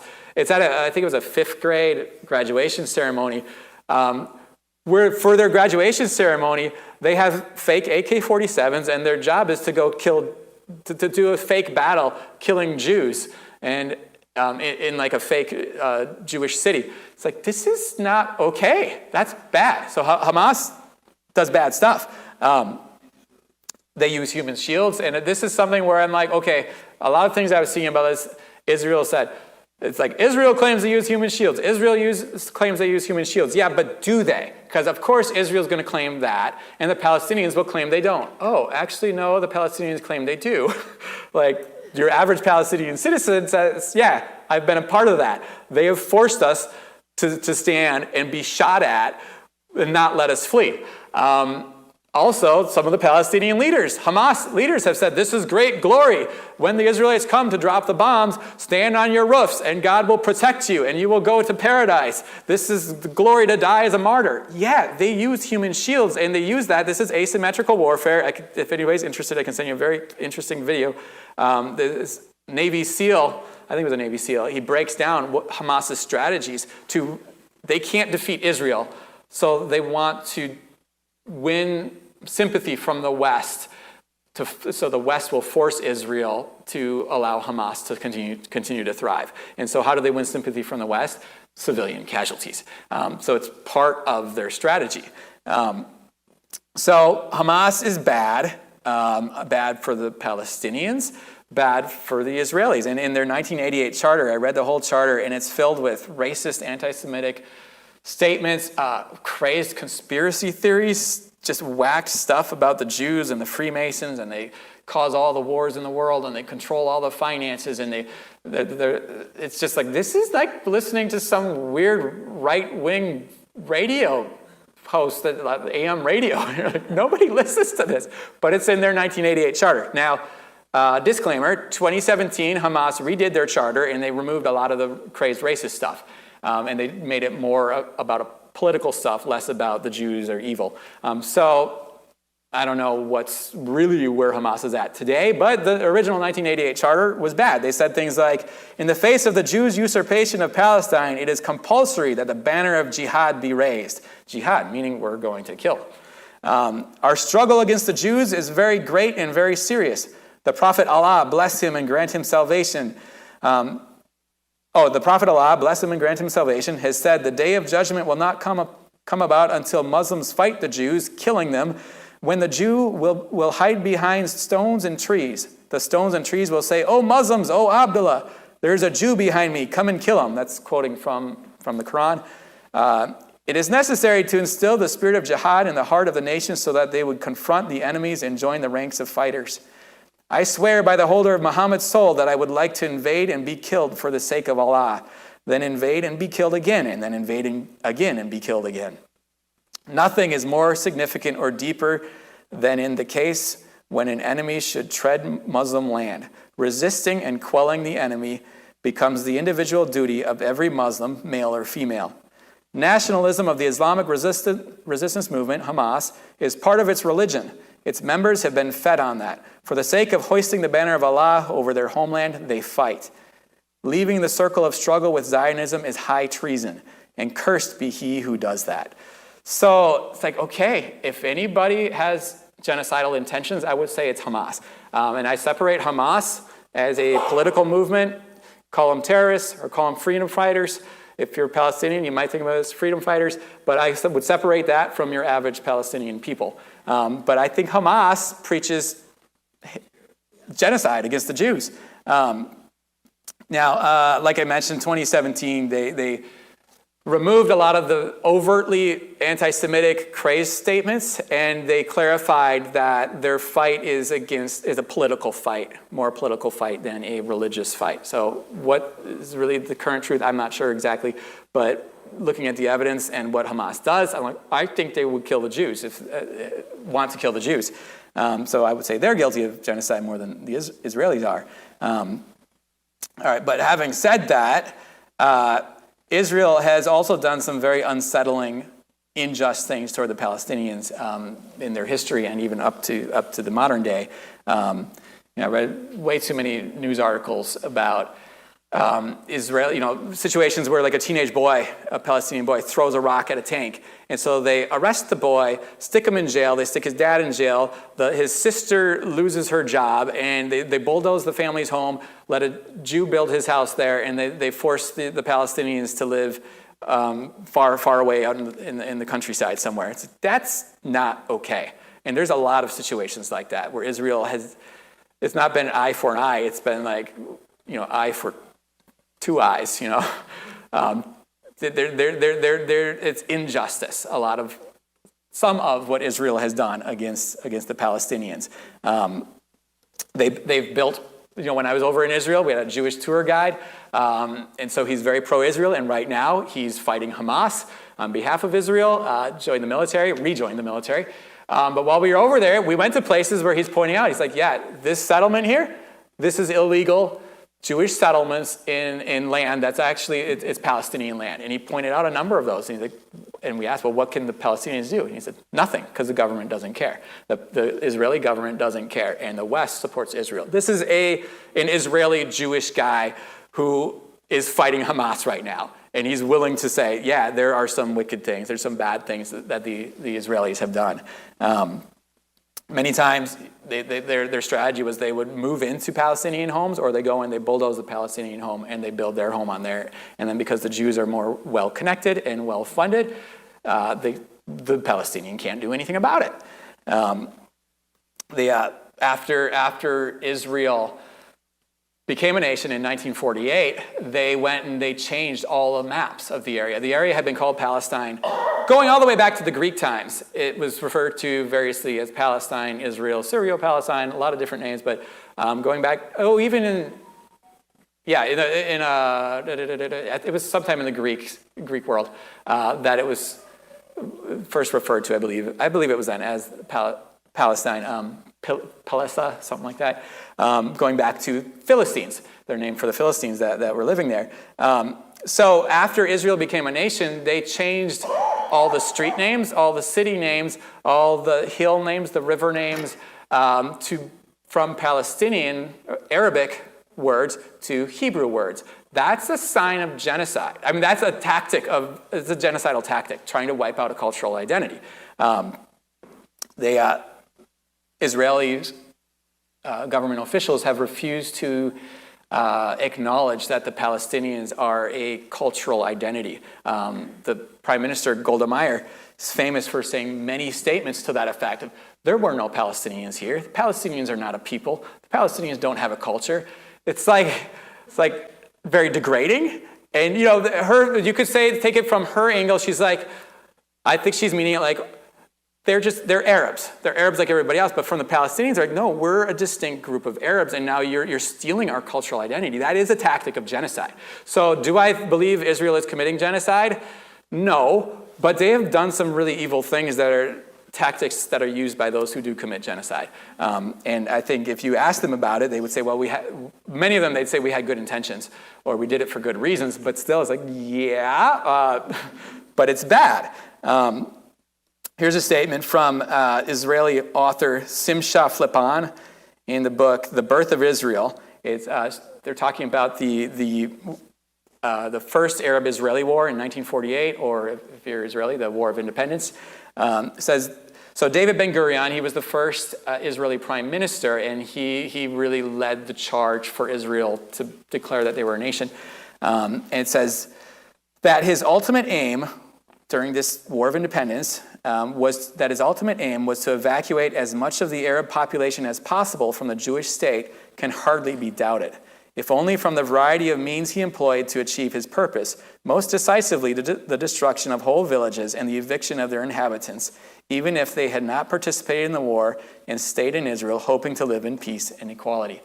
That's the perspective of an Israeli person of what happened in 1948. It's not today. It's, 80 years ago.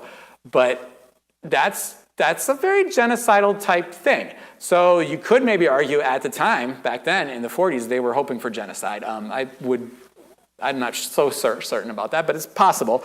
But are they today committing genocide? I don't think so. Okay, question 4, and I gotta go real fast through this because I'm getting hungry too. If you need to leave too, you can leave. I won't judge you. I will secretly complain to my wife tonight, though. No complaining. Yeah, I promise, Grayson. All right, question 4. How should we as believers respond to what is happening and has happened between Israel and the Palestinians? So like I said, I did so much reading this last week and studying, and I texted Brian a few days ago. My head is so full of Jew, Israeli, Muslim, Arab. I can't take any more of this. They're all bad and they all need Jesus, which is basically where I'm at. So, in looking at all this stuff, someone once famously said, the first casualty of war is the truth. That is so true. It's everything you look up about Israeli-Palestinian relations. Everyone has an agenda. And like, so you look up something, and like I watched, you guys have all probably heard about the beheaded babies, right? Yeah. Didn't happen, as far as I can tell. I could not find any credible source that said it happened. All the credible sources I could find said, yeah, that was not true. But we all believe it happened because somebody said it happened and it just went everywhere. Didn't happen. Okay, also there's the flip side. So there's lies about what Hamas did. There's also lies about what Israel did. When the hospital was bombed, everybody said, Israel bombed the hospital. It looks like, no, Hamas fired a rocket and it misfired and it blew up their own hospital. It looks like that's probably what happened. But use everything that's happened. Everyone has an agenda, and they're all trying to twist the events for a certain angle. So it's very hard to find out what actually is happening. And then also going back in history, it's hard to find out what happened in history because it's 100 years ago, 1,000 years ago, whatever. So it's very difficult. And then, for everything you see too, like the Palestinians will say, look at what Israel did. And then Israel will say, well, we have good reasons for that. Or, no, that's not the truth. And then the Palestinians go, yeah, but. And like you can just follow this. You're like, well, what is true? It's really hard to find. Have you heard about the 2018 peaceful protests of Palestinians? Raise your hand if you heard about those. So 2018, thousands of Palestinians gathered together to peacefully protest the Israeli government and their treatment of the Palestinians. They gathered, I think it was 18 months, and for the most part peaceful, and not like our fiery but peaceful protests. It really was peaceful. Israeli soldiers came, snipers were sent, and they killed innocent, unarmed, peaceful protesters. You can watch horrific videos of it. It's really unsettling. You see that and you go, that's bad. That's wrong. Well, then Israel responds and said, yeah, but Hamas was using that, and there were there were people working for Hamas there, and they were using that to recruit people to Hamas. Okay, that makes sense. But then you look into the people that they killed, and their families say, they had nothing to do with Hamas. They were not into Hamas. They actually loved Israel and just wanted peace with Israel. Okay, well, what is the truth? I don't know. It's very hard to find out. Okay, then another thing, there's a website called If Americans Knew, and you can go there and get a very pro-Palestinian viewpoint on a lot of stuff, and they're filled with statistics, and the woman who made it, she's a journalist, Alison Weir, I think is her name, something like that, and she's got everything footnoted and all that, but sometimes though, like she'll say something. I shared this one with Brian. It was a statistic. It showed the numbers of Palestinians killed since 2000 versus the number of Israelis. My perception is Palestinians are wiping out Israelis because they're just causing terrorist attacks all the time. And so more Israelis would be killed than Palestinians. Numbers show more Palestinians have been killed in the conflict than Israelis. So I shared that with Brian, and Brian's great. He's good with math, and he's good at like picking apart flaws in logic. And he goes, yeah, well, if all the Palestinians that are getting killed are all bad and they're all terrorists, more would die. I'm like, well, that's true. So the numbers say more Palestinians died, but why did they die? Did you know in America, more gang members are killed than soccer moms? Shocking. Yeah, it's because we live in an oppressive regime. No, it's because you're a gang member, you're going to get shot. That's stupid. Don't do that. So if these Palestinians are being killed because they're engaging in terrorist activities, yeah, we would expect them to be killed. If they're being killed because Israel is a genocidal apartheid regime, that's wrong and that's different. So there's a lot like that where it's just hard to pick out what is the truth. Where do I want to go with this? But, okay, I do want to give you, do you guys want more? You want more? Okay. All right, and if you have to go, you have to go. Don't worry about it. But to give I think it's important to know some of the history of how we got to this point, so I want to try to give you, as briefly as I can, an overview of how we got here. So I went to school for, aerospace engineering, and then I switched to history when I realized I wanted to be a pastor because I wanted to because history was a lot easier for me, and I like knowing why the world is the way it is. And so whenever I see something in our world today, I think about how did we get here? Why are we here today? And so I was talking about this with somebody about the Palestinian-Israeli conflict, and I said they're not doing this because they just randomly woke up one day and said, they woke up October 7th and said, let's be crazed, take a bunch of drugs, and do some sadistic, homicidal, evil things over there in Israel. No, they get to that point for a reason. Like, I'm not going to wake up tomorrow and go do that. I hope none of you guys are going to do that. You get there for a reason after years of history happening. Whether it's, everything happens because of the build-up to that. Things have an effect. And so I told him, I don't think the Palestinians are doing this for no reason. They have a motive. They have some things that have brought them to this point of where this is good, where they see this, they see the opportunity to do that, and they go, yeah, October 7th, I want to do that. This is an appropriate thing to do. So how did they get there? So I told him that I think it's important to look at the history of it. And he just laughs and goes, they're not human. They don't think like we think. They're not Westerners. Those are Muslims. They're evil. They're monsters. Why do they do evil? Because they are evil, and you can't rationalize it. They don't rationalize. They have no ability to rationalize. I don't believe that.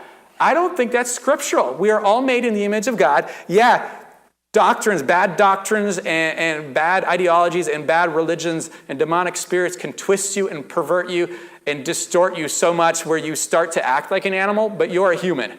And so there's a reason they got to that point. How did they get there? So I think it's important to look at the history of it.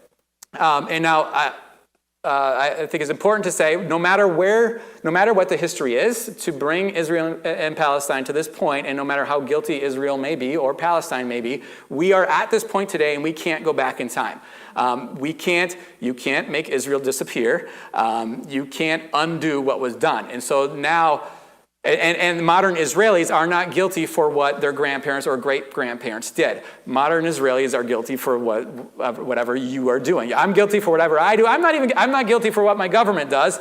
The Palestinians are not guilty for what their government does. The Israelis are not guilty for what their government does. You are guilty for what you do. And even this flies in the face of one of the Israeli guys. He said, well, the Palestinians, they know what Hamas is, and they know what they do. And the fact that Hamas is there, because they haven't gotten rid of them, they're guilty. No, like Hamas, half of Palestinians are kids. Do you expect little kids, even ones trained by Hamas, to grab weapons and overthrow Hamas? Hamas is the only ones that have weapons. So how are the Palestinians who are unarmed going to, and half of them are kids, how are they going to overthrow a wicked regime? Even if they know how wicked they are, they're probably not going to be able to do that. So you can't judge the Palestinians for their government. You also can't judge the Israelis for their government. And I'm not doing that. And you can't judge current Israelis for what happened in history. But it's important to know the history because it can kind of flesh out why these things are happening. Not that I expect any one of us is going to solve the situation, but it can help you understand a little bit. So this information, I got a list of sources and stuff that I got this stuff from, but I'm not going to share that. But if you're interested, I can give you some really good books on all this stuff on both sides of the kind of the pro-Palestinian side and the pro-Israeli side, and then some balanced stuff that covers all of it. So let's see. So let me go here. Just a brief historical perspective. So when you look at that section of the world, a few things are clear. One is that this little volatile region of the planet was controlled and settled by various empires, various regimes, various nations through thousands of years. And the Jews held it for between 300 and 600 years. That's it. But it's been controlled by a lot of different regimes through the years, ranging from the Greeks, the Romans, the Persians, the Ottoman Empire, the Mamluk Empire from Egypt, the Seljuk Turks had control, the Crusaders. So in that time, in the thousands of years that has existed, you have one empire, one regime after another taking control in that region. In that entire time, the Jews were there. It was their homeland for only between 300 and 600 years. That's it. Now, it was how long were the Arab Palestinians there? 1,300 years, beginning in 632 AD when the Muslims invaded. So by the 300s, by the early 300s, the majority of that area was Christian. As Christianity expanded. From 300s to 632, it was still Christian. 632, the Muslims invaded, and slowly through the years, Islam started to take over. Arabic became the main language, and Islam was the main religion. And it was that way from 632 all the way up to 1948 when Israel became a state. So Israel, for all their claims, all the times they make claims to the land, they don't have that strong of a claim to the land. I would say the Arabs have a stronger claim if you want to look at like time you were there. But again, we can't go back in time, so we are where we're at. But that's important to keep in perspective. Second thing, until Israel became a modern nation in 1948, this small region, call it Israel, call it Palestine, it was dominated by Muslim Arabs for a very long time, and any of the Jews that were there were a minority.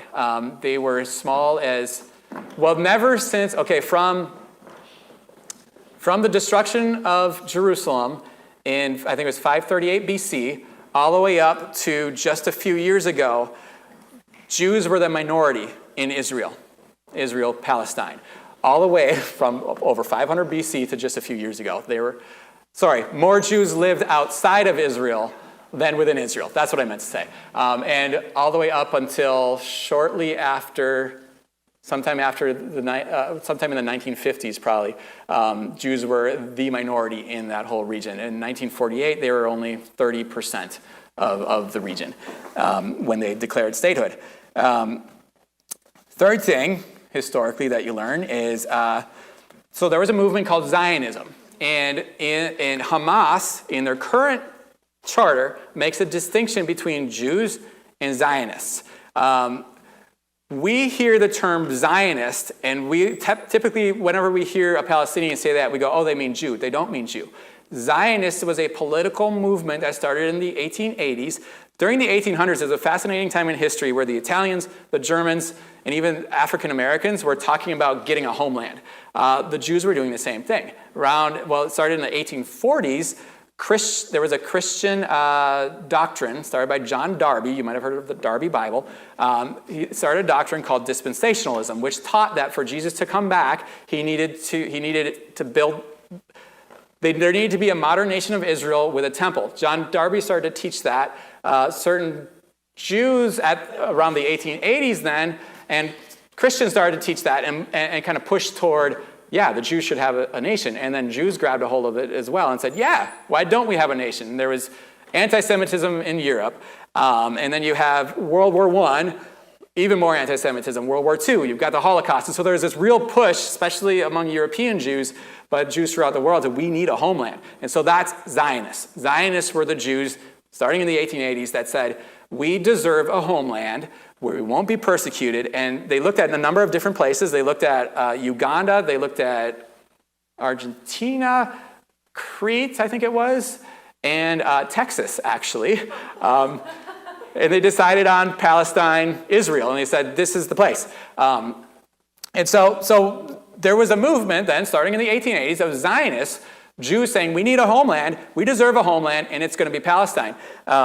And so they started, they were supported by, especially the British, but a lot of Europeans, and they were supported by the Americans, who were dispensationalists, who believed that we need a homeland for the Jews so that Jesus will come back. And so you had this push from Americans and from the British to encourage and facilitate Jewish settlement in Palestine, Israel. Well, and the British were really big on this. So there's a document called the Balfour Declaration in 1917 where they said, this is what we're going to work for, building a Jewish homeland here. And so the Jews loved it. They're like, this is great. You're going to help us get a homeland. Great. Awesome. Let's do it. Well, guess who didn't like that? Those who were living in Israel, Palestine at the time, the Arabs. They weren't too happy about that. Now, the Jews say, it was a desert. It was empty. And there's some truth to that. It's not entirely true, but it was not as developed as it is today. And you did have some nomadic Arabic tribes, but they had started to gather together. And even during this time of where nations wanted, ethnic groups, people groups wanted a nation, the Arabs were one of those groups as well. And they joined during World War I, they joined with the British to topple the Ottoman Empire, with the promise that the Arabs of the Palestine area would receive, in compensation, their own nation state, a Palestinian Arab nation state in what is modern Israel. So you've got this push of Zionists saying, we need a homeland. And some of that's, it's good, but do the Jews deserve a homeland? Does anyone deserve a homeland? No, none of us deserve a homeland. I mean, the Gypsies don't have a homeland. The Uyghur Muslims in China, they don't have a homeland. Nobody deserves a homeland. But okay, fine. There's this political movement. It was secular atheist Jews that started it, and you can read up on some of the founders. Some of them were just creepy stuff. Bad families, yeah. And but they started this movement and to push toward resettling Israel with Jews, and the British and the Americans really supported it. The Americans were the ones who finally forced it through the UN eventually in 1947. But you have this, beginning in the 1880s, a resettlement of that area where Arabs are currently living. And now, not only were the Arabs like, okay, hey, this is weird because we're Arab, you're Jewish, why are you coming in here? But also, these Jews that were moving there, they were very heavily funded. They were very well connected throughout the world. There were Rothschilds that were supporting this. They didn't name any big Jewish name that's probably a part of some conspiracy theory. They were a part of this. And so the Jews that are coming in, they're wealthy, they're well connected, not just within each other. They're well connected with world political leaders. And they're European, so they think like Europeans. They think like Americans. And so the Europeans who had, at that time, had rule over that part of the world, naturally would gravitate toward them and would give them privileges that they didn't give to the Arabs. Maybe racism, it could have been racism, or just the natural, well, we think more like these people and we understand these people, we speak the same language, so you're going to show preference to them whether you try to or not. So what happened was you had an influx of Israeli immigrants, and within 30 years, from 1880 to I think it was 1914, they almost tripled. The amount of Jewish immigrants almost tripled in size in Israel, Palestine. And so not only are the Arabs seeing there's a lot of Jewish people coming here, and some of them were taking Arab lands, and not only were there a lot coming, but these are really well-funded, powerful, influential Jewish people that are coming there. So you as a poor Arab shepherd, you're like, I'm getting scared here. And plus, Britain, who had a protector, had a mandate from the League of Nations to take care, to oversee this region, has promised you secretly that you will have an Arab nation here, but publicly declared that they're going to build a Jewish nation here. You're asking for trouble. Okay, so where am I at now here? So while the Jews were settling the area, there was violence, a lot of violence, to the point where eventually in the 1930s, Britain said, we can't handle you guys, we want out. And they didn't finally get out until 1947. But there was a lot of violence from Britain took over in like 1922, I think it was, up to 1947. There was violence from the Arabs, there was violence from the British, but the most violent groups at the time were the Jewish terrorists. They call them freedom fighters today because what do we say? Well, history is written by the victors. So the Jews, they look back at it and they say, that's our George Washington. Those are our freedom fighters. They built our land. So from their perspective, they're like, this is great. But the most violent acts were done by these Jewish terrorist groups. And now to make it even creepier and more offensive, even to the Arabs, at least two of the leaders of these violent terrorist groups, Ergon and I don't remember the name, Leahy, I think it was. The leaders of Ergon and Leahy were the 6th and the 7th prime ministers of Israel. So you have these guys that the Palestinians called terrorists, the British called them terrorists, and they were wreaking so much havoc that the British had to get out. Those guys are leading your nation. So it's just a powder keg. There's going to be problems. One of the things that happened was, well, okay, let me look here. No, I won't go into detail. So some of the horrific acts, you can read about all the evil things that they did, the Palestinians and the Jews, but again, the most horrific ones, from my perspective, seem to be the Jewish terrorist groups. Most of their attacks were on military or government institutions, but they also attacked individual people, and some of the attacks you can read about, just evil things they did that are at least as bad as October 7th. Rape, lining people up, mowing them down with machine guns, burning people alive, innocent civilians.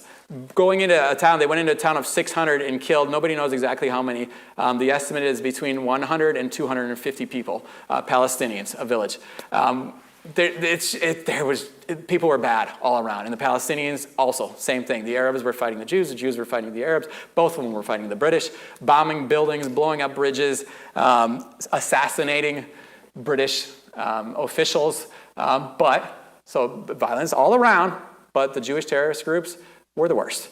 The flashpoint of all of this seems to be May 14th, 1948, when Israel declared themselves a state, a nation. Before that time, there was fighting, but it wasn't to the scale that we saw after Israel declared themselves a state. There was something about that the Arab Palestinians there were like, oh, so this is war. Like, they're willing to fight, they're getting scared, they're not sure what's going on, they're reacting. But once Israel declared themselves a state, then you see 5 Arab nations and the Arab Palestinians all joined to attack Israel. And now some people say, see, this is because the Muslims hate the Jews, and as soon as they were a state, they're like, kill them. Others say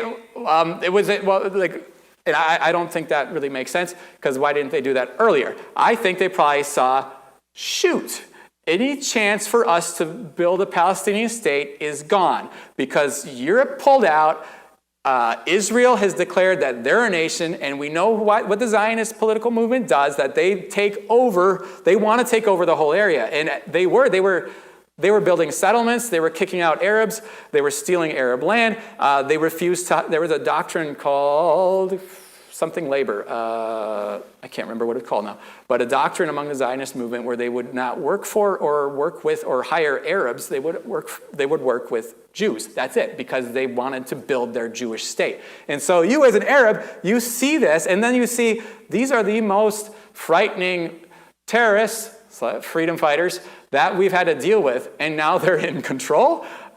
You call on your buddies and you say, we need to attack now because this is our land and there's not going to be another chance we can get it back. And some people say that the Palestinians went into Israel and attacked Israeli lands. Others say, no, all the battles were on Palestinian soil that the Israelis had taken. I don't know. I didn't have time to weed through all the details and figure it all out.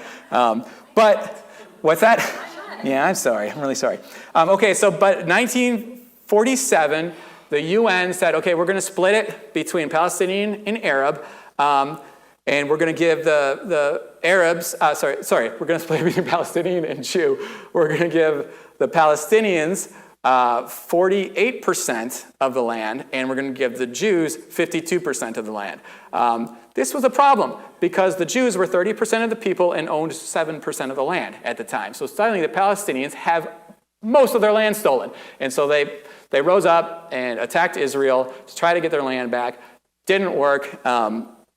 Israel ended up so Israel had a modern 40,000 person military that they'd already built up secretly while the British had a mandate over them.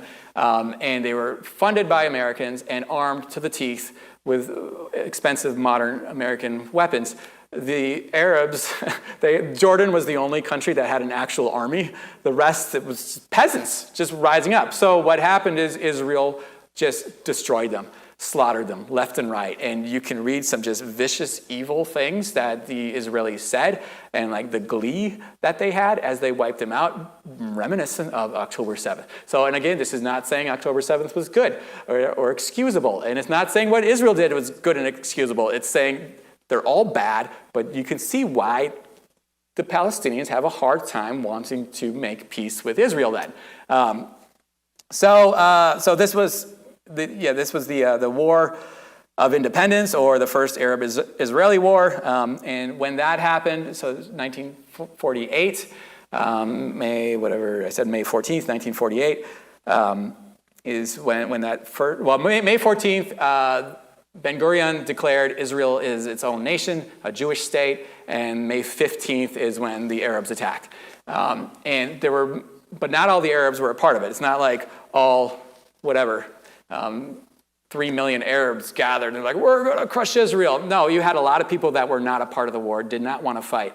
But war is coming, so what do? They're like, we're getting the heck out of here. And so in the midst of the war, it lasted a handful of months, I don't remember exactly how long, but in the midst of it, the Arabs left.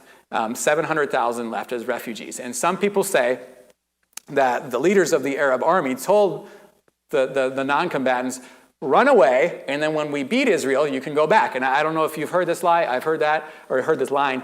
I've heard that. There's no evidence that was actually said. The U.S. has records of, we were monitoring all the radio chatter, and it never was said.